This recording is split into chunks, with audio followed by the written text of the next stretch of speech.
पण ही मतदारसंख्या जी वाढली होती त्याच्यात जेव्हा मी अभ्यास करायला लागलो, ज्या खोलावर गेलो की खरोखर एवढे मतदार वाढलेत का, खरोखर एवढे मतदार डिलीट झालेत का, कोण आहेत हे डिलीटेड मतदार, हे वाढलेले मतदार कोण आहेत, हे पाहिल्यानंतर आपल्याला दिसतं साधारणपणे 19,333 मतदार 2 लोकांनी ह्या यादीवर अभ्यास केल्यानंतर पकडलं जात आहेत की हे 19,333 मतदार हे गडबडीतले आहेत. ह्यांना आम्ही अनॉमली बोलतो, स्टॅटिस्टिक्समध्ये ह्यांना अनॉमली बोलतात. म्हणजे काहीतरी कुठेतरी गडबड आहे. ही कुठची गडबड आहे आणि कुठची गडबड नेमकी आपण पकडली पाहिजे ह्याचं आता तुम्हाला उदाहरण देतो. हे एक जबरदस्त उदाहरण आहे. नरहरी कुलकर्णी हे वोटर लिस्ट 196 मधले आहेत. लोकसभेचे फोटोवर आपण सगळे ब्लर केलेले आहेत. फोटोग्राफ सगळ्यांचे थोडे भुरकट केलेले आहेत कारण कोणालाही प्रायव्हसीचा प्रॉब्लेम नसावा म्हणून आपण फोटोग्राफ्स थोडे भुरकट केलेले आहेत. ते फोटोग्राफ्स आपल्याकडे आहेत, मतदार यादी पण आहे. पण हेच तुम्ही बघा, जे साधारणपणे लोकसभेमध्ये ही व्यक्ती नरहरी कुलकर्णी डिलीटेड होती. का डिलीटेड होती? कारण मृत झाली, डेड झालंय असं त्यांनी सांगितलं. हीच व्यक्ती यांनी पुनर्जन्म घेतला सेम नावानी आणि मतदान केलं येऊन विधानसभेमध्ये. बरं, आम्ही ह्यांच्या घरी गेलो, चेक करायला गेलो, साधारणपणे खरोखर आहेत नाही आहेत काय, कारण हे दिसलं की डेड आहे. पण ही मतदार यादी बदललेली आहे, तुम्ही पाहू शकता. आणि इपिक नंबर हा वेगळा झालेला आहे. म्हणजे पुन्हा एकदा ह्यांचं कोणीतरी रजिस्ट्रेशन नव्याने केलेलं आहे. जी व्यक्ती आता नाहीये तिचं रजिस्ट्रेशन पुन्हा एकदा केलेलं आहे. नावात थोडं स्पेसिंगमध्ये बदल केलेला आहे, इपिक नंबर वेगळा दिलेला आहे, यादी वेगळी केलेली आहे आणि ह्यांनी जाऊन विधानसभेत मतदान केलेलं आहे. मतदान झाल्यानंतर पुन्हा या व्यक्तीला यादीतून काढलेलं आहे. हे पहिलं उदाहरण आहे. म्हणजे ह्याचा अर्थच हा आहे की साधारणपणे जेव्हा आपण गटप्रमुख म्हणून असू किंवा उपशाखा प्रमुख म्हणून असू किंवा कुठचेही पदाधिकारी म्हणून असू, जेव्हा आपण प्रत्येक यादीचा अभ्यास करायला बघतो, आपली जबाबदारी जी आपल्याला उद्धव साहेब नेहमी सांगत असतात की निवडणुकीत माझी जबाबदारी काय, तर गटप्रमुख म्हणून असेल, उपशाखा प्रमुख म्हणून असेल, माझी जबाबदारी म्हणजे माझी यादी तेवढीच बघायची आहे. त्या 1200 आणि आज तर पुन्हा एकदा ते इलेक्शन कमिशनच्या प्रेस कॉन्फरन्समध्ये तुम्ही पाहिलं असेल की 1200चीच यादी असणार आहे. हे 1200 लोकांमध्ये मी किती लोकांना ओळखतो, ह्या किती लोकांमधून किती लोक आता जिवंत आहेत, किती लोकांचं मृत्यू झालेला आहे, या मृत्यू झालेल्या लोकांमधून किती लोकांना रजिस्टर केलंय हे देखील आपण पाहणं गरजेचं आहे.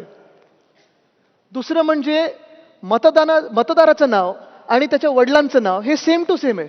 आता पहा तुम्ही, विठ्ठल रामचंद्र झाड 108 यादीतले आहेत. राजी कुप्पूर स्वामी एकच आहे. सुलेमान मोहम्मद रजाक सेम आहे. पुन्हा एकदा यांचे सगळ्यांचे फोटो आपण भुरकट केलेले आहेत कारण आपल्याला कोणाला प्रायव्हसीमधून त्रास द्यायचा नाही आहे. पण हे देखील तुम्ही पाहिलं पाहिजे जेव्हा यादी आपण पाहतो. असे आपल्याला वरळी मतदारसंघांमध्ये 502 मतदार सापडलेले आहेत. म्हणजे वडिलांचं नाव पण तेच आहे किंवा रिलेटिव्हचं पण नाव तेच आहे आणि स्वतःचं पण नाव तेच आहे. हे तर ठळकपणे आपल्याला एक यादी वाचनमध्ये जी आता यादी येईल त्याच्यात तुम्हाला दिसेल ही यादी सगळ्यांकडे आहे ऑलरेडी. तर त्याच्यात हे तुम्ही पाहिलं पाहिजे की किती अशी नावं आहेत जी साधारणपणे सेम टू सेम आहेत. आता हे भलतंच प्रकार आहे. मतदाराचं नाव आणि वडिलांचं नाव, पुरुष मतदार घेतलेत आपण कारण महिला मतदारांच्या वडिलांचं नाव बदलतं किंवा पतीचं नाव त्याच्यात येतं. पण हा जर प्रकार पाहिलात तुम्ही, ह्यांचं नाव काय, गिरीश गजानन म्हात्रे. वडील कोण आहेत, भानजी पटेल. चांगलंय, म्हणजे कोणीतरी आपल्या राज्यात गुजरातमधून मराठी झालं, चांगलंय.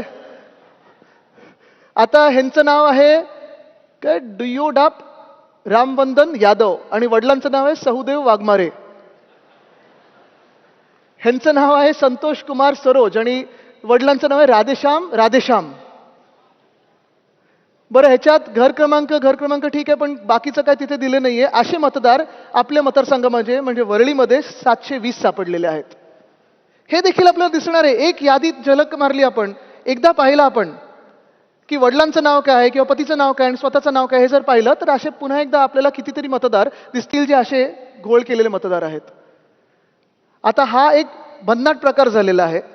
आपण जागतिक पातळीवर ह्याला वोकिझम बोलू शकतो की तुम्ही ठरवता तुमचे प्रोनाउन काय आहेत, दे देम हिज हर वगैरे. पण इथे ऑपरेशनच्या बिना स्त्रीलिंगचं पुलिंग केले, पुलिंगचं स्त्रीलिंग केलंय. गौरी गगन गुप्ता, परत फोटोज आपण थोडे भुरकट केलेले आहेत, लिंग पुरुष. इथे तेजश्री दिलीप हडकर, लिंग पुरुष. असे 643 मतदार आपल्याला आपल्या विधानसभेत सापडलेले आहेत. आता कदाचित हा पुन्हा एकदा निवडणूक आयोग सांगू शकतं की हा एरर आहे, टायपिंग मिस्टेक आहे, चूक झालेली आहे, पण ही जबाबदारी खरं तर निवडणूक आयोगाची आहे. जेव्हा आपण मतदानाला जातो तेव्हा सगळे असे पाहत असतात आपल्याकडे की तुम्ही कोण, तुमचं नाव काय, तुम्ही हे दाखवा ते दाखवा. मग हे तुम्हाला दिसत नाही निवडणूक आयोगाला. आणि म्हणून आता जबाबदारी जी निवडणूक आयोग जे करत आहे ते आपल्याला पण काम करायला लागणार आहे, कारण निवडणूक आयोग हे भाजपचं काम करतं. मग निवडणूक आयोगाचं काम कोणी करायचं? आपण करायला पाहिजे. तर हे असे मतदार जे आहेत असे देखील तुम्ही पाहिले पाहिजेत, पकडले पाहिजेत. 643 मतदार आहेत. No EPIC number. मला तुम्ही सांगा इथे किती लोक आहेत ज्यांनी गेल्या काही निवडणुकांमध्ये मतदान केलेलं आहे? सगळे आहेत? निवडणुकीचे कार्ड तुमच्याकडे आहे? घरी सगळ्यांकडे आहे? त्याच्यावर इथे जो एक नंबर येतो एपिक नंबर, तो प्रत्येकाकडे आहे ना? आता तो एपिक नंबर नसेल तर गडबड तर होते. असे एपिक नंबर नसणारे देखील नावं प्रत्येक यादीत घुसवलेले आहेत. हे लोक कोण आहेत, कुठून आले, का एपिक नंबर ह्याच्यावर नाहीये? कारण आम्ही जेव्हा विचारलं तिथे निवडणूक आयोगामध्ये तर त्यांनी सांगितलं नाही, आम्ही सगळ्यांना एपिक नंबर देत आहे, काही अशी गडबड असेल तर आम्हाला सांगा. मग ही गडबड पकडणार कोण? असे वरळीत 28 सापडले आपल्याला ज्यांचे एपिक नंबर नाहीयेत. आता हे पहा तुम्ही, duplicate name in voter list same epic. Epic number same आहे, सगळं सेम आहे, पूर्णपणे सेम, पण त्याच वेगळ्या वेगळ्या यादींमध्ये एका यादीमध्ये सेम टू सेम नावं, कुठे छोटासा इकडे तिकडे बदल केलेला आहे. म्हणजे डुप्लिकेट असे किती मतदार असतील, किती मतदार कार्ड बनले असतील हे तुम्ही पाहिलं पाहिजे. असे 133 मिळालेले आहेत जे डुप्लिकेट नावं आहेत, सेम टू सेम आहे. म्हणजे हे आता पार्वती प्रदीप कुमार सोलंकी, पार्वती प्रदीप कुमार सोलंकी, हा एपिक नंबर सेम आहे, हा एपिक नंबर सेम आहे, सगळं काही सेम आहे. पण हे दोनदा आलं यादीमध्ये, दोनदा आलेलं आहे. म्हणजे कदाचित 2 लोक जाऊन मतदान करू शकले असतील यांच्या नावावर. असे 133 लोक आपल्याला सेम टू सेम सापडलेले आहेत. आता हे आहे सेम पर्सन डिफरंट एपिक. म्हणजे एका व्यक्तीचं दोनदा किंवा तीनदा मतदानाचं कार्ड बनवलेलं आहे.